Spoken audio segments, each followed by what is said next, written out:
और ये विधानसभा है फूलपरास का संग्राम। जानते हैं फूलपरास में किस तरह की इस बार जंग होने वाली है। फूलपरास से जेडीयू ने फिर से शीला मंडल पर भरोसा जताया है, तो कांग्रेस ने अपना प्रत्याशी यहां बदला है और सुबोध मंडल को चुनावी मैदान में उतारा है। तो पीके की पार्टी से भी यहां पर कैंडिडेट हैं।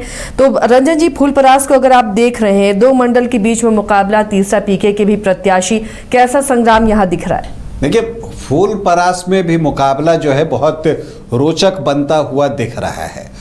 फूलपरास से ये भी पहले चर्चा थी कि तेजस्वी यादव जो अगर दूसरी सीट से लड़ेंगे तो वो सीट फूलपरास की होगी, और ऐसा इसलिए था क्योंकि यहाँ पर यादव वोटर्स की संख्या बहुत अच्छी है। लगभग 19.5 से 20.5% जो हैं यादव वोटर्स इस विधानसभा क्षेत्र में हैं, और फिर मुस्लिम वोटर्स भी अच्छी संख्या में हैं, 13.5% के आसपास। तो 33 से 35% का MOI इक्वेशन यहाँ पर बनता है, और यही वजह है कि चर्चा थी कि तेजस्वी यादव यहां से चुनाव लड़ेंगे। लेकिन अब साफ है कि वो सिर्फ एक ही जगह राघोपुर से ही चुनाव लड़ रहे हैं। तो यहां पर जो है इस बार कांग्रेस ने अपना प्रत्याशी बदला। पिछली बार कृपानाथ पाठक यहां से कांग्रेस के प्रत्याशी थे, उन्होंने अच्छा मुकाबला किया था और लगभग 11,000 वोटों से वो हारे थे, 10,966 वोटों से हारे थे। तो देखिए, जो कृपानाथ पाठक को पिछली बार चुनाव में कांग्रेस ने उतारा था, तो उसका समीकरण बहुत साफ था कि जो MOI है 33 से 35%, अगर उसमें जो ब्राह्मण वोटर्स हैं, यहां पर दूसरे स्थान पर ब्राह्मण वोटर्स की संख्या है 13.5 से 14.5%। तो कांग्रेस ये सोच रही थी कि MOI को इंटैक्ट रखते हुए 33 से 35% को इंटैक्ट रखते हुए अगर 13.5 से 14.5% वोट को अपने पाले में किया जाए या एक सेंध इसमें लगा ली जाए तो काम बन जाएगा। लेकिन पिछली बार ऐसा हो नहीं सका, क्योंकि कृपानाथ पाठक को जो वोट आए वो 35.2% वोट ही आए। तो 33 से 35 का तो MOI का समीकरण ही है। इसका मतलब है कि ब्राह्मण वोटों में जो सेंध लगाने की उम्मीद महागठबंधन को थी वो कर पाने में कृपानाथ पाठक सफल नहीं हो सके, और मुझे लगता है कि शायद इसी वजह से सुबोध मंडल को इस बार प्रत्याशी जो है कांग्रेस ने बनाया है। सुबोध मंडल जो हैं वो मधुबनी कांग्रेस जिला अध्यक्ष हैं और वो यहां पर चुनावी मैदान में उतर गए हैं। तो यहां का मुकाबला अब दिलचस्प इसलिए हो गया कि शीला कुमारी भी धानुक जाति से और सुबोध मंडल भी धानुक जाति से, तो दो धानिक उम्मीदवार जो हैं वो आमने सामने होंगे। तो इस बार उम्मीद क्या है कि जो धानुक वोटर्स यहाँ पर ठीक ठाक संख्या में हैं, सिर्फ मंडल सरनेम आप देखें तो 9% वो है, और फिर कामत देखें तो लगभग 5.5% वो दिखता है। तो ये जो 14-15% वोट है उसमें जो है कि उस वोट को शीला कुमारी की तरफ से सुबोध मंडल अपनी तरफ खींच लें, ये उम्मीद कांग्रेस और महागठबंधन को है। लेकिन फिर एक सवाल उठता है कि पिछली बार यहां पर ब्राह्मण वोटर 13.5 से 14.5% हैं, तो उनको छोड़ा गया है। लेकिन इन सब के बीच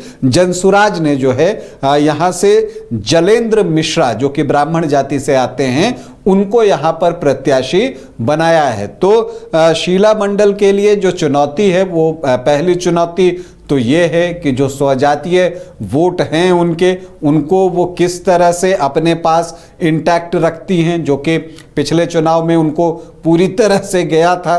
चूंकि मंगनी लाल मंडल प्रदेश अध्यक्ष बनाए गए हैं, वो भी इसी इलाके से आते हैं। तो एक जो कोशिश है कि मंडल वोटों में सेंधमारी की जाए। अब महागठबंधन इसमें सफल होता है या शीला कुमारी जो कि मंत्री भी हैं नीतीश सरकार में, वो उन वोटों को अपने पास रख पाने में कामयाब होती हैं। तो एक तो उनके सामने पहली चुनौती है कि धानुक वोटों के बंटवारे को रोकना, और दूसरी चुनौती यह है कि जो ब्राह्मण वोटर्स यहाँ पर 13.5 से 14.5% हैं वो जलेंद्र मिश्रा की तरफ ज्यादा न चले जाएं, क्योंकि अगर जलेंद्र मिश्रा उन वोटों में सेंध लगा देंगे तो फिर जो है शीला कुमारी के लिए परेशानी बढ़ जाएगी। लेकिन यहाँ पर क्या कुछ होता है, एक डेवलपमेंट हुआ, जैसा मैंने आपको बताया कि यहाँ पर यादव बहुल विधानसभा क्षेत्र है फूलपरास। तो यहाँ पर जो मुख्यमंत्री हैं मध्य प्रदेश के डॉक्टर मोहन यादव, उनकी सभा लगाई गई थी। और यहाँ इस सभा में जब वो आते हैं, मोहन यादव जब भी बिहार में कहीं सभा करते हैं तो वो ये कहना नहीं भूलते कि बीजेपी ही है जो कि किसी भी कार्यकर्ता को मुख्यमंत्री, प्रधानमंत्री या कुछ भी बना देती है। और फिर तुरंत अपना वो उदाहरण देते हैं कि मैं यादव जाति से हूँ और मुझे जो है मुख्यमंत्री बीजेपी ने बनाया। तो चूंकि यहाँ पर यादव वोटर्स की संख्या अच्छी खासी है, तो उस पर जो है यहाँ पर बीजेपी एनडीए की नज़र है कि उस वोट में से अगर मोहन यादव के जरिए कुछ वोट निकाल लिए जाएं तो फिर जो है उनको लाभ मिल सकता है। तो देखते हैं कि इसमें कितनी कामयाबी जो है वो मिलती है आपको जेडीयू को, कि यादव वोटर्स में एक टूट हो। क्योंकि यहाँ पर अगर आप देखें तो एमओआई बहुत स्ट्रांग है, 33 से 35% के आसपास का है। लेकिन एक और डेवलपमेंट हुआ है कि कांग्रेस के एक वरिष्ठ नेता हैं ज्योति झा, वो कांग्रेस छोड़कर बीजेपी में शामिल हुए हैं। तो यहाँ पर जेडीयू या एनडीए ये संदेश देने की भी कोशिश कर रही है कि जो ब्राह्मण नेता हैं वो बीजेपी के साथ जुड़ रहे हैं, ताकि ये संदेश जाए और उनके वोट जलेंद्र मिश्रा की तरफ जो है वो शिफ्ट ना हो। तो ये सारी चीज़ें जो है यहाँ पर चल रही हैं। फूलपरास का इंपॉर्टेंस इसलिए भी है कि एक वक्त ये भारत रत्न कर्पूरी ठाकुर की सियासी कर्म भूमि बनी थी, और तब जो है कर्पूरी ठाकुर यहाँ से चुनाव जीते थे। ये 1977 में बाई इलेक्शन हुआ था और तब देवेंद्र प्रसाद यादव जो है यहाँ से विधायक थे। लेकिन कर्पूरी ठाकुर चाहते थे कि जब वो सदन में जाए मुख्यमंत्री के तौर पर तो विधानसभा से चुनकर जाएं, विधान परिषद से नहीं। तब जो है देवेंद्र प्रसाद यादव ने जो है यहाँ से इस्तीफा दिया था और फिर बाई इलेक्शन हुआ था, और तब जो है कर्पूरी ठाकुर उस समय, जबकि इतने वोट होते नहीं थे, 65,446 वोटों से जीते थे।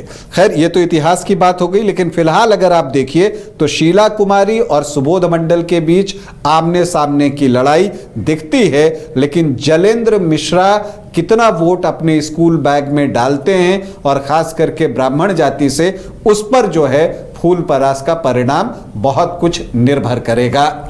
तो ये फूलपरास विधानसभा की जंग की कहानी है। कौन किस पर भारी पड़ेगा, इस पर हमारी नजर बनी रहेगी।